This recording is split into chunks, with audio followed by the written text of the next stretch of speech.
Welcome to First Things First. I'm Brooke Blett. My pronouns are she and her. I'm Matty Mills. My pronouns are he and him. And before we get started, we'd like to acknowledge the custodians of the land on which we record. And for me today, it's the Gadigal People of the Eora Nation. And for me, it's the Wurundjeri people of the Kulin Nation. And this is a bonus episode, and we're speaking all about STIs. What do you think, Brooke? Should we make STIs sexy? I'm trying to make STI testing sexy. Anything you would to make do with sexual anything health. sexy, let's be honest. We'll see about that. All right, let's get into it.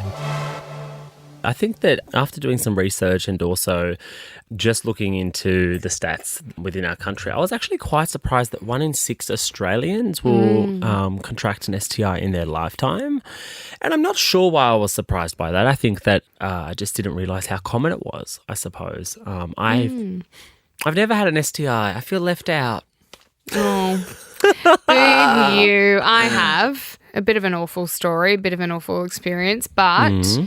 You know, I can say that I have contracted one, obviously a treatable one, so that feels, I guess, my mind is at ease. And yeah, now I kind of have that experience. I know what I should be doing to get tested regularly and I guess what the process is. So, you know, when my friends are talking to me about stuff, I can kind of offer advice, and which I think is important.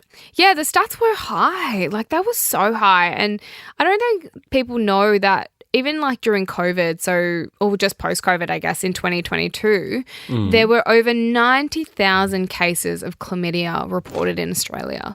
Yeah. But I'm glad, you know, we're getting tested, you know, we're working on treatment, regular testing, all that sort of stuff. But another statistic was the syphilis cases had doubled since 2015. So that's what, in 9 years, they've doubled. And syphilis, it's treatable as well, which is important to know. And gonorrhea is as well. But gonorrhea cases had risen over 100% as well since 2012. Wow. Yeah. So, I mean, STIs are on the rise and are on the rise amongst young people in the community. And so it is important for us to chat about raising awareness, but also taking away the stigma, the shame, and just unpacking how to normalise these conversations, whether it's, you know, with your partner, if you have a relationship, or even whether you're monogamous or open, or with your friends and your family, to make it a little bit more normal that you can be open about these conversations, because it's important. Because if we don't and we aren't getting tested, we know that some of these STIs there's no symptoms. So we might not know that we have them. Yeah. So you can't just rely on the fact that waiting for something to show up in terms of a symptom. It's something that you should do regularly, and do it because you want to be proactive about your health and see it as part of a holistic approach to your health care and your healthcare journey. And yeah, I think that that's one of the main reasons why we are doing this episode, so that we can raise awareness but also destigmatise the conversation around it. I would love to chat to you about your experience with your sexual health journey. Well, you said earlier on in the episode when we started that you have experienced STIs in the past. What is your experience that you're happy to share? Okay, so my experience with an STI was I had unprotected sex with someone that I used to booty call quite often. And there was this one time we had sex unprotected, or not one time, but maybe a couple of times. I'm being super honest and candid here, but I feel like this is the whole point, right? Is just to talk about it. Yeah. And I had an inkling. Right? Like, I was like, it's been a bit jaded, a bit shady, and I was like, you know, and you might not know anytime, you know, when you're going to get it, but I could have just kind of had a feeling that he wasn't being truthful about his, you know, whereabouts in relationship. Anyways, a couple of weeks go down the track, we haven't really spoken. And then I get a message from him out of nowhere of not talking, basically being like, hey, I gave you chlamydia. And I had no symptoms, had nothing. Yep. So, you know, it is true that you may not show any symptoms or anything that could come up. Anyways, went straight down to the clinic. I was like, oh my God, because I have a blood disorder as well. So I have like, you know, a health condition that is can change drastically a lot. And it affects my mood, my energy, like all that sort of stuff. Yep. So I go to the doctors quite regularly. And anyway, so yeah, went down to the clinic. I was like, look, got a message that I've, been exposed to chlamydia. She said, yep. Did a blood test.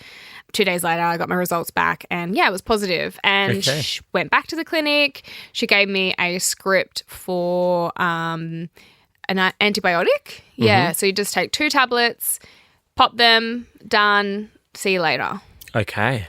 So you can't have sex with anyone for 2 weeks during that time so the antibiotics work. Yep. And if you take the antibiotics and you throw up or have diarrhea straight after, you have to retake them because basically it's gone through and it's not worked. Right. So you have to go back and get them and there's different antibiotics, I think, in terms of chlamydia. I think there's ones that can kind of cater if you've got other health risks or whatever. They sort of ask that. But it's generally the same. Anyways, I didn't have any symptoms, if I'm being honest. Like I maybe constant urination, maybe. I don't know. I pee all the time, so it wasn't anything out of the norm. But I was just really glad that he told me straight up. What's your sexual health screening look like? Personally, I am a bit of a hypochondriac. Like, I always have something wrong with me. Like, I have a tummy ache, I'm going to be sick. Like, Dr. Google is like, totally. So I'm at the doctor's quite regularly, and I guess, you would know this with TV and media, like you get regularly tested for all of them. Well, you said this before, but is this because dating shows? Because I've never had to get a test for my industry. Like you said, you get it done for a number of jobs. I'm like, where? Well, you would say we went for an amazing race. We would have to get a full medical screening, and that includes not that it's even a dating show, but you would have to get a full test. Like, they test you for everything. Yep. Okay. So and obviously they want to know your previous health history. Yeah. So that will all come up as well. If anything happens during the race, during the challenge, during Survivor, whatever you are. So it doesn't have to necessarily be a dating show. I think they just want to know what your previous health history is. Yeah. So, and so that's happened like every 6 months, like when I've been auditioning or being pitched for a show or having a show pitched to me. Like, I'm at the doctor's like every 6 months. I literally went to the doctor's like last week. So for me, like, it's a regular thing that I do. I mean, not necessarily getting STI tested personally. Like, I'm not like, hey, I'm getting a blood test. This is what I need to do. Yeah. But I have made it more recently since getting chlamydia an active thing that I'm like, oh, might as well. Like, who knows? I found that STI testing for me was daunting, especially as a gay man when I was single and having casual sex, because I always was scared that something could come up. Yeah. And it's like a fear thing where it's been ever since I can remember, really, getting an STI test, there's always that thought in the back of my mind as a gay man that, what happened if I got HIV? Yeah. And I think that was always something that really scared me and has been like maybe a barrier to me being so tested so regularly. But now that I'm in a relationship and it's interesting because when I started my relationship, I said to my partner, we both need to get tested so that we're on the same page. And so that there was no surprises coming into the relationship. And if there were any surprises, we would know that those things weren't there before the relationship. Yeah. So I think being really open with your partner is one way to like normalize it. But I feel like I still have a little bit of fear around it. Yeah, around getting tested. But it's normal, right? Yeah. It's so normal. Yeah. I have a fear around getting a pap smear. Like that's quite invasive. I don't mind getting an STI test, but when it comes to a pap smear or a cervical screening, I'm petrified. Like I'm like, do not be prodding and poking in that, But I guess I kind of treat my delicacy. Your delicacy? That's a new word. Well, I want to take care of her, like just as I would my skin, my hair, my body, my health. I want to make sure she's the flower is flowering. Your lotus flower. There was something that I wanted to share about infertility around STIs and I guess the myth of like, you know, if you have an STI for a long period of time, whether you can actually fall pregnant or like you lose infertility, like whether that's a myth or it's actual like stated fact. But then also like my experience with STIs hasn't always been like the most positive around my family. I didn't actually know this until my mum and my sister died. My sister had HIV and my mum had Hep C or B or something like that. Yep. And I guess, you know, my sister was homeless for a very long time. I can imagine like, you know, a lot of people transiting and moving around and stuff. And, you know, that's kind of what happens, I guess. Like even sometimes the sex isn't consensual.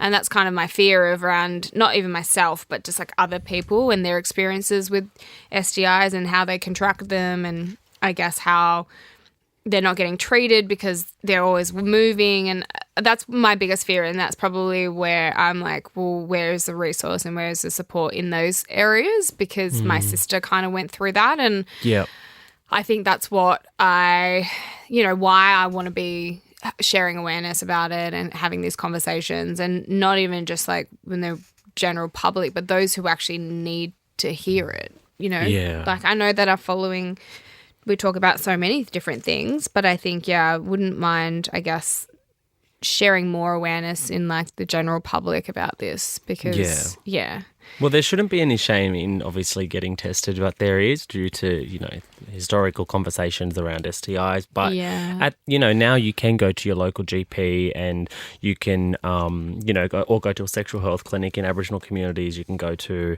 Aboriginal community-controlled health organisations to get a test. And there shouldn't be any shame about it. There is so much more that you can learn by going to health.gov.au/STI, not just from what we've been speaking about, but so much more on there about awareness, prevention and treatment. Yeah, so keep an eye out. I guess we're going to be putting some stuff out on our socials, asking whether you guys would love to ask some questions around STIs, around treatment, around going to clinics, like whatever you want. You know, we're just, imagine Maddie and I are just big brother and sister or little brother and sister if you're older. And we want to have more conversations about this. There's no shame in it. Keep an eye out because we'll be actually talking to a sexual health nurse and kind of unpacking those questions all anonymously. So don't worry about it.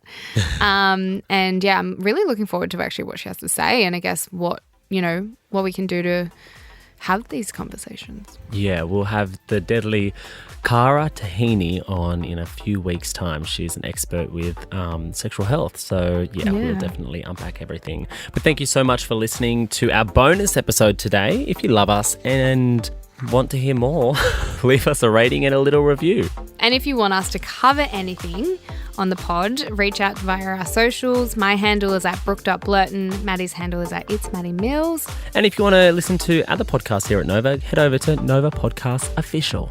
All right, lovely ones. Bye. Bye.